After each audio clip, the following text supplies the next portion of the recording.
손재규 선임 기자 바로 모셔봅니다. 안녕하십니까? 네. 안녕하세요. 기자님, 어저께 트러스 총리가 사임을 했네요. 속도로 네. 밤에. 네. 좀 놀란 거죠? 어젯밤에 예. 뭐 자기는 계속 버티겠다고 네. 했는데 뭐 결국은 물러났습니다. 그 영국의 데일리 스타라는 그 약간 대중적인 그 매체가 있거든요. 네. 뭐라고 했냐면요. 철의 여인을 원했는데 양상추보다 먼저 시들었다. 아주 가장 정확하게 표현한 것 같습니다. 네. 너무하네요. 그림까지 같이 나온 것 같아요. 네. 네. 이게 이제 아시다시피 영국은 이제 내각제니까 네. 이제 집권 보수당 대표가 이제 자동적으로 총리가 되죠. 네. 그래서 이제 보수당이 새 대표를 뽑아야 됩니다.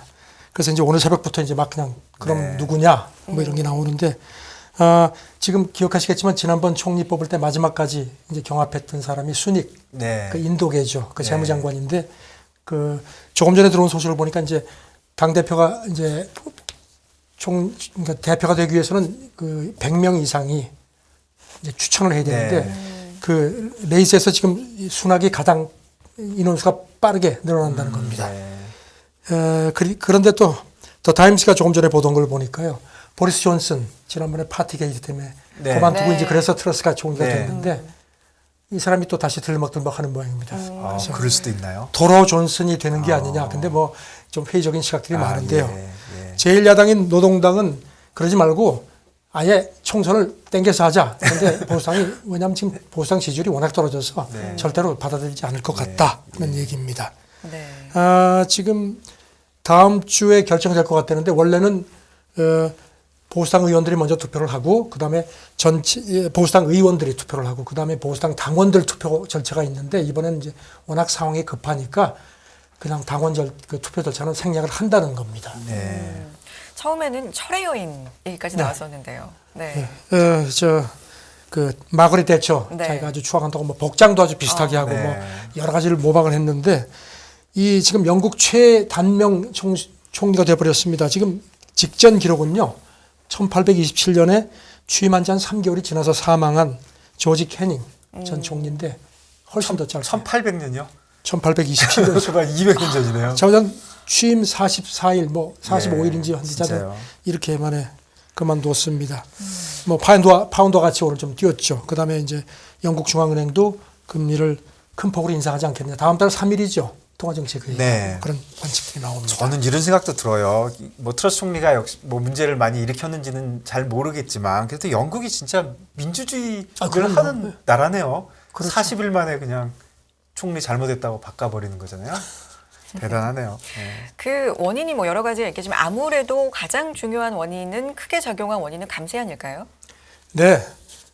지금 뭐 아시다시피 이 트러스가 총리가 취임하고 나서 이틀 후에 그 엘리자베스 여왕이 돌아가서 장례 절차에 들어갔죠. 네.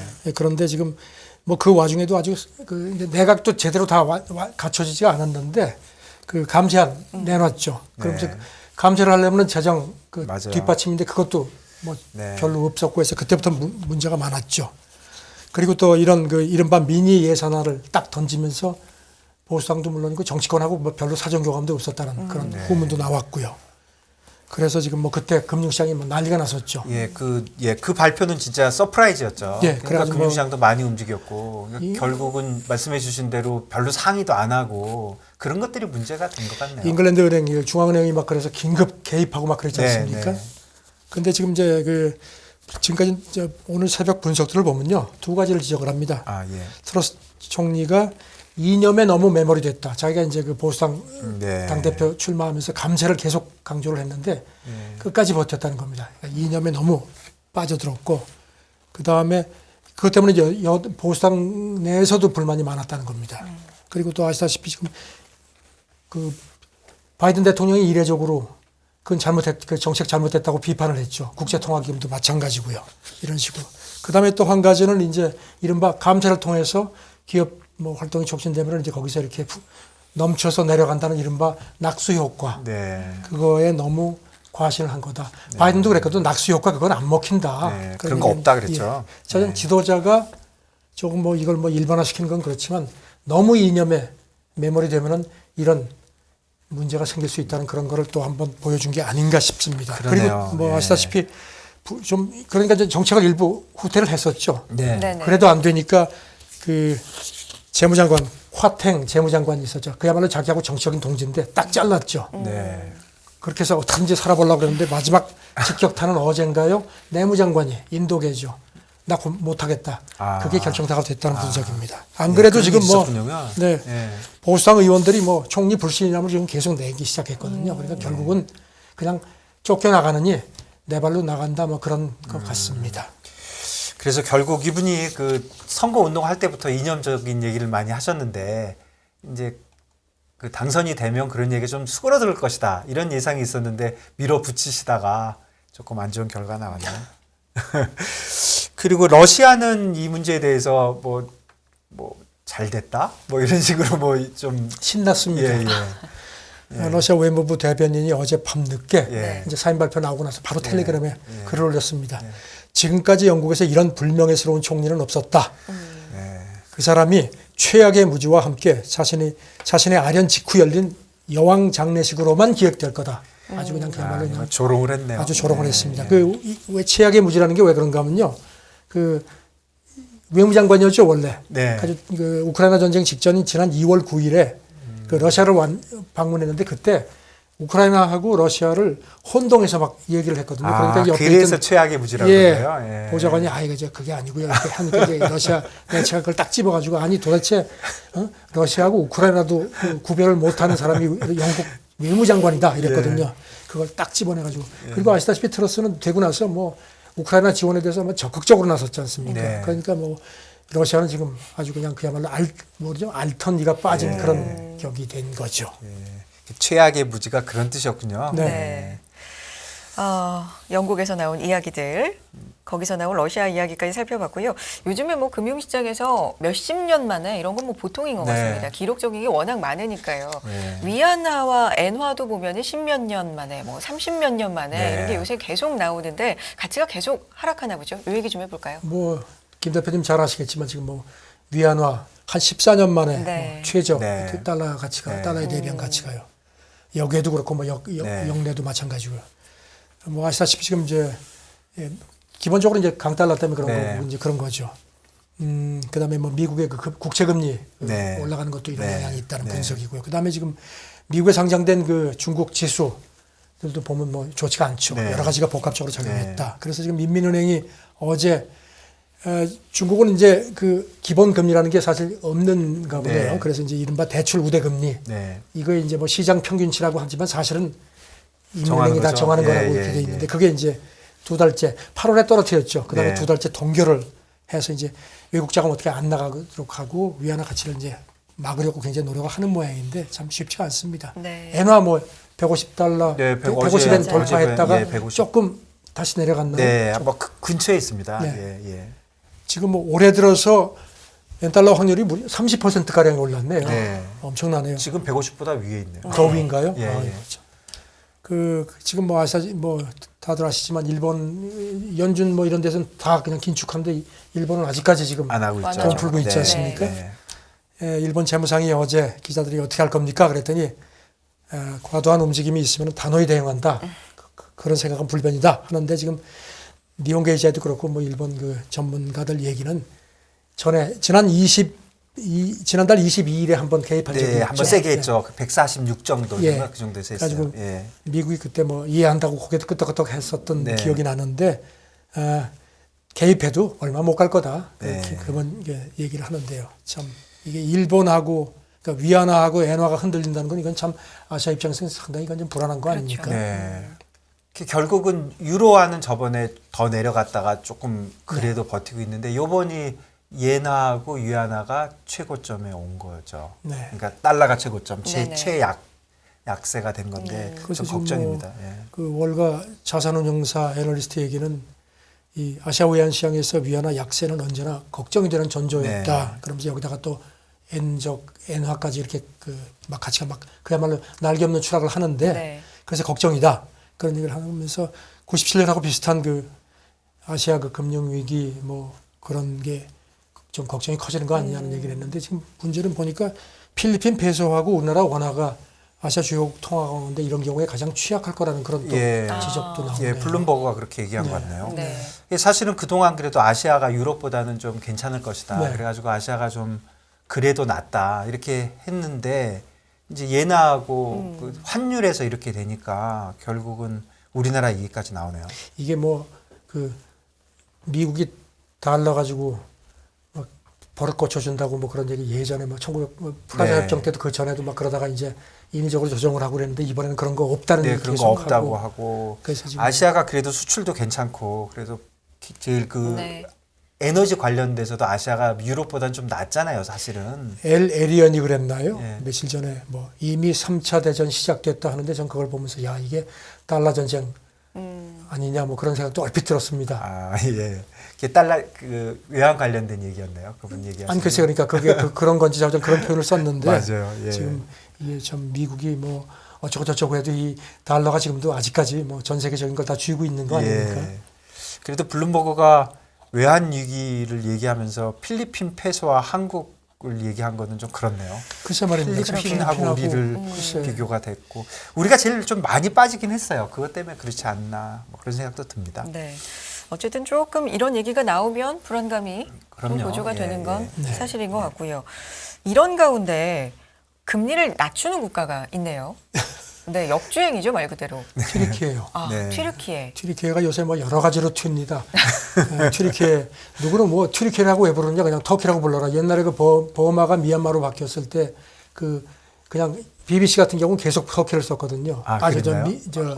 버마라고요? 버마라고. 예, 그러면서 예. 이거는 군부 정권이니까 그 우리가 따라주지 말자. 그랬는데 뭐 그런 얘기도 하는데 어쨌든지 튀르키예가 지금 에르도안 대통령이 뭐 계속 이 사람 이 에르도안 대통령은 아주 확고하네요.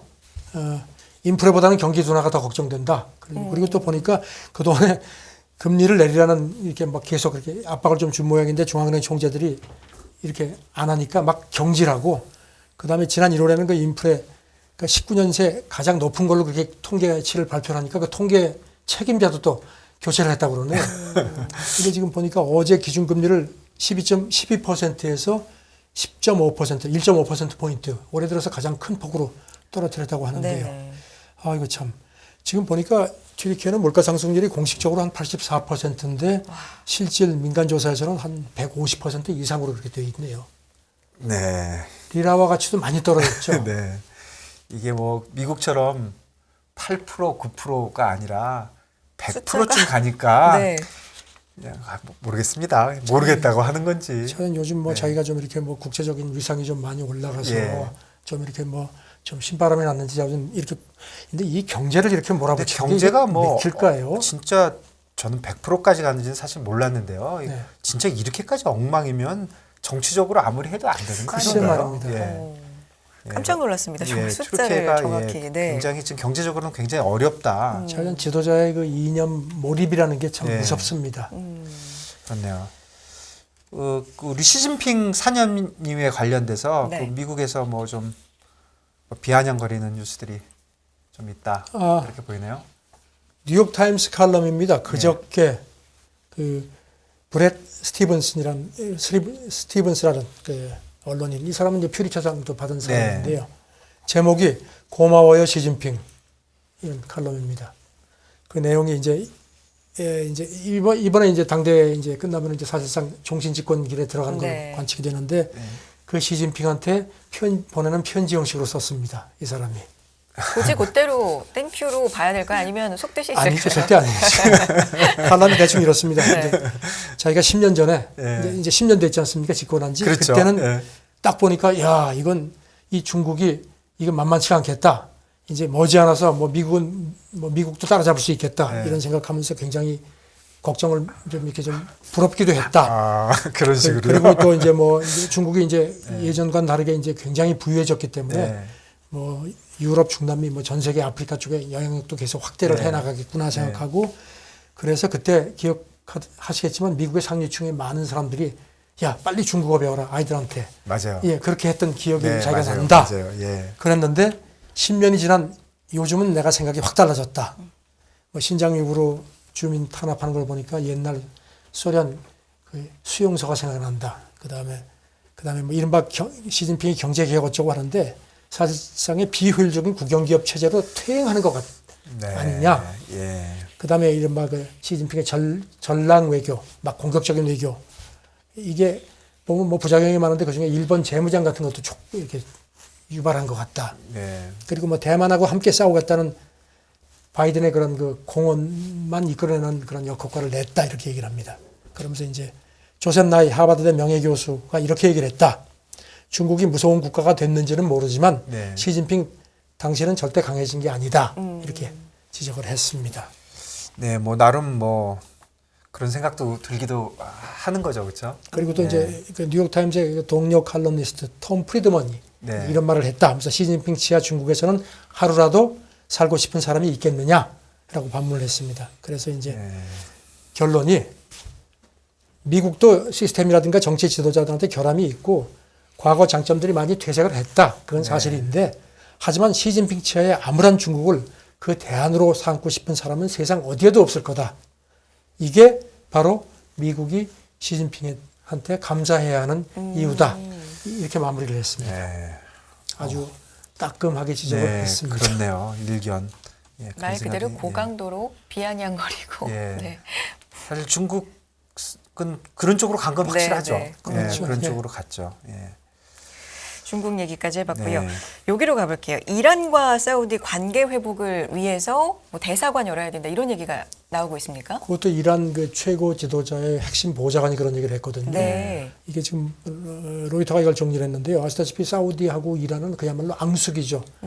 이란은 이슬람 양대 종파가 이제 순위 시아파인데 이란은 시아파 종주국이고 사우디는 순니파 종주국이죠. 예, 예. 그래가지고 뭐 아주 그야말로 으르렁대 봤죠. 근데 이게 조금씩 그래도 6년 전에 단교를 했죠. 단교를 했는데 이라크가 중간에 개입을 해서 작년부터 이제 협상을 해왔거든요. 5차례 했습니다. 가장 최근에 한 게 지난 4월인가요? 지난 4월 바그다드에서 했고요. 네. 그래서 이제 서로 이제 좀 관계도 개선하고 이게 이제 뭐 짐작하시겠지만 미국이 이제 중동에서 이렇게 좀 빠져나가는 거하고 네. 맞물리죠. 네, 그렇네요. 그리고 이제 최근에 이란하고 뭐 미국은 그건 뭐 철천지 원수였고 사우디하고 미국이 요즘에 그러게요. 그렇게 됐죠. 네네. 그러니까 이제 그런 게 복합적으로 작용을 한 것 같습니다. 그러니까 뭐 그래서 적의 적은 동료가 되고 뭐 그런 그렇죠. 겁니까? 적의 적은 동료죠. 그러니까 예. 그래서 이제 아까 말씀드린 그 이란 최고 지도자 외무수석 보좌관이 네. 이제 이렇게 얘기를 했다는 겁니다. 우리는 사우디하고 이웃이기 때문에 공존해야 한다. 그래서 문제를 더 나은 방향으로 해결하기 위해서 양국이 서로 대사관을 다시 열어야 한다. 이런 얘기를 했습니다. 네. 보좌관이 이런 얘기를 했다는 것은 최고 지도자 의중을 그대로 전달한 걸로 볼 수가 있는데요. 네. 이게 이렇게 되면 이제 이란하고 사우디가 서로 이렇게 뭐 물론 이제 5월 동주격이 되겠지만 네네. 이렇게 된다는 건 미국한테는 굉장히 큰 부담이 아닐 수가 없죠. 이게 몇 년 만인가요? 이렇게 되면? 지금 뭐 그 갈등은 뭐 굉장히 깊죠. 그러니까 이 이슬람 그 종파 갈등부터 네. 시작해서 하는데 자우전 이라크 전쟁이 있고 그때부터 뭐 그 이후에 해서 꽤 오래됐죠. 역사적으로 뭐 대표적으로 이란하고 사우디는 내내 안 좋았던 안 거예요. 좋았죠. 예. 안 좋았고 그리고 이제 이런 지금 근데 또 보면은 이제 푸틴이 이란 사우디하고 지금 요즘에 좀 관계가 나쁘지가 않죠. 네. 이것도 그러니까 이제 어떤 국제 어떤 그 패권 구도의 네. 변화에 어떤 변수가 되지 않겠나 싶기도 합니다. 네. 그러니까 사우디와 미국, 그러니까 오펙과 미국의 관계가 나빠지면서 네. 그분들이 서로 뭉치고 또 러시아하고 가까워지고 그런 좀 그리고 이란도 트렌드네요. 아시다시피 엄청난 산유국이고 오펙 그렇죠. 회원국이죠. 그럼요. 예. 그동안에 이제 미국 그 제재 때문에 석유를 이제 제대로 못 해왔는데 사우디하고 이란이 아마 제대로 하면 한 2, 3위 그러니까 사우디, 쿠웨이트, 이란이 3대 오펙 산유국으로 네. 제가 알고 네. 있거든요. 예. 그러니까 예. 이런 경우에 또 하면 이제 석유 시장에 대한 어떤 그런 영향력도 훨씬 더 커질 수 있는 거죠. 그렇겠네요. 네. 네. 그동안 사실 미국이 이란을 워낙 눌러놓으니까 네. 이란이 힘을 못 썼는데 며칠 전에 말씀드린 그 미국의 석유 피크 네. 얘기도 나오고 하는데 그런 그 앞으로 원유 시장이 어떤 그 패권과도 연결될 수 있는 그런 움직임이 아닌가. 물론 뭐 여러 가지 아직도 걸림돌이 있겠지만 큰 흐름을 볼 때는 그런 식으로 가는 거 아닐까 싶습니다. 그러니까 이란과 미국 관계는 조금 개선되는 쪽으로 가는 거죠. 개선되는 듯 했죠. 예, 그래서 예. 이란 핵 그 복원 협상이 거의 막바지 단계까지 갔다가 최근에 틀어졌죠. 틀어져가지고 다시 또 지금 틀어졌네요. 해서 뭐 네. 지금 뭐 다시 또 나빠진 상태죠. 전반적으로 세계가 이제 뭐 전쟁도 시작이 네. 되고 이렇게 역학 관계가 좀 이렇게 되면서 방산이 굉장히 관심을 많이 받고 네. 있지 않습니까? 이런 얘기가 나왔네요. 바이든 행정부가 미제 무기를 대만과 공동 생산하는 방안을 제안했습니까? 이런 얘기가 그러니까 나옵니다. 그저께 네. 니온 게이자의 신문이 소식통일위원회에서 제일 먼저 보도를 했습니다. 네. 그런데 여기다가 바로 어제는 미국 대만 비즈니스위원회 그 회장이 그런 과정이 초기 단계에 있다 확인을 했습니다. 네. 그러면서 여기다 또 미국 국방부 대변인도 보도를 확인하지는 않았지만 대만에 신속하게 방위력을 이전하기 위한 모든 옵션을 항상 우리가 모색하고 있다. 이것 그러니까 사실상 넌지시한 걸로 보이는데요. 네. 지금 아직까지 뭐 그 구체적인 내용은 전해지지 않았는데 니온 게이자의 그 보도를 보면요, 미국이 휴대용 방공 시스템하고 그 지금 그 우크라이나 전쟁에서 그 아주 그 성과를 인정받은 이른바 고속 기동 포병 로켓 시스템 하이마스 네. 이런 것들을 대만하고 공동 생산을 할 모양입니다. 그 이유는 지금 미국은 이제 중국이 곧 대만을 손을 댄 걸로 그렇게 자꾸 그런 얘기가 나오거든요. 그러니까 네. 무기를 계속 줘왔지만 이 대만에 무기를 주면은 이게 시간이 굉장히 길어진다는 겁니다. 왜냐하면 뭐 의회가 승인하고 뭐 이걸 또 뭐 여러 가지 절차를 거치면 뭐 길게는 막 뭐 몇 년 이상 걸리니까 이건 안 되겠다 싶어서 빨리빨리 주기 위해서 현지 생산식으로 그러니까 현지 생산을 하겠다는 현지 거예요. 생산을 하거나 대만 쪽에서 가져와서 미국에서 생산해서 이렇게 협업이죠. 그러니까 그렇게 그 전에 그런 설명도 해주셨잖아요. 대만을 봉쇄해 버리면 네. 그 미국이 그 전에 예, 줄 수가 없다. 가는 동안에 무기를. 버텨야 되니까 네. 그래서 이제 훨씬 더 많은 무기를 채워주려고 한다는 얘기가 있었거든요. 네. 그런 거하고도 연계가 되는 거 아닌가 싶습니다. 일단 근데 이제 문제는요. 니온 게이자의 보도를 보면요, 바이든 행정부가 그렇게 하면서 이거 관련해서 동맹국들한테도 대만에 대한 무기 지원을 압박할 조짐을 보인다. 물론 이제 이건 아직 확인된 건 아닌데요. 그러면서 이런 거와 관련해서 관련국의 의향이 어떤지 조사를 시작을 했다는 겁니다. 그럼 대만하고 가까운 동맹국이 누굽니까? 그런데 이제 그러면서 이제 네. 이 니온 게이자이는 하지만 그게 쉽지 않을 거다. 왜냐하면은 대만의 무기를 만약에 주거나 거기 들어가게 되면은 중국이 예, 가만히 가만히 있지가 않을 있겠- 텐데 예. 지금 뭐 반도체도 그런 예, 상태인데 예. 그래서 쉽지 않을 거다. 네. 이런 얘기를 하는데 글쎄요. 미국이 뭐 얼마나 세게 나올지 모르겠습니다. 그리고 그다음에 이제 미국 방산업계도 네. 자기네 핵심 기술을 이를테면 이제 미사일 기술 같은 걸 이제 주라는 식의 그런 제의도 있을 거란 관측이거든요. 그러면 미국 방산업계도 그건 좀 곤란하다는 식으로 아마 좀 이렇게 좀 버티지 않겠느냐. 그래서 미국 내부에서도 의견 조정이 필요할 것 같다는 그런 관측입니다. 네. 어떻게 보면 중국이 이번에 그 당대회에서 대만에 대해서는 진짜 세게 세게 얘기했잖아요. 뭐. 거기에 대해서 미국 해군 참모총장이요. 그저께 미국 싱크탱크 그 토론에서 그 이제 시진핑이 그런 얘기를 했는데 어떻게 보냐 했더니 자기는 그 어쩌면은 올해 안에 중국이 뭔가 행동을 할 수 있을 것 같지 않을까 그런 걱정도 한다는 겁니다. 그러면서 쭉 보면 중국이 그동안에 뭘 얘기를 하면은 더 빨리 막 그냥 움직이고 이랬다. 그래서 자기는 걱정이다. 그래서 대비를 해야 한다. 또 이런 얘기를 또 했습니다. 근데 당대회 얘기 저희 어저께도 네. 좀 하고 그랬는데 그것도 많이 전해주시고 당대회에서 대만을 그렇게까지 막 첫 번째로 얘기하고 글쎄 말입니다. 예. 통일이라고 얘기하고 막 그렇게 하는 건 진짜 좀 놀랬다. 저는 미국 예. CIA 국장도 얼마 전에 CBS하고 미국 CBS하고 네. 인터뷰하면서 시진핑이 그 중국군의 2020년 이전까지 대만을 확실하게 침공할 수 있도록 준비를 하라는 지시를 했다. 네. 뭐 그런 또 네. 얘기도 또 나왔거든요. 그래서 지금 뭐 그런 거를 이제 미국에서 좀 대비를 하는 거 여러 같아요. 가지 네. 방법 중에 무기를 같이 만든다. 무기 만드는 거는 또 다른 또 다른 얘기입니다. 다른 거죠. 네. 다른 거죠. 그렇죠. 네. 자, 새로운 소식 오늘도 네. 많이 들어봤습니다. 워싱턴이 선재규 선임 기자님 고맙습니다. 네, 감사합니다. 감사합니다.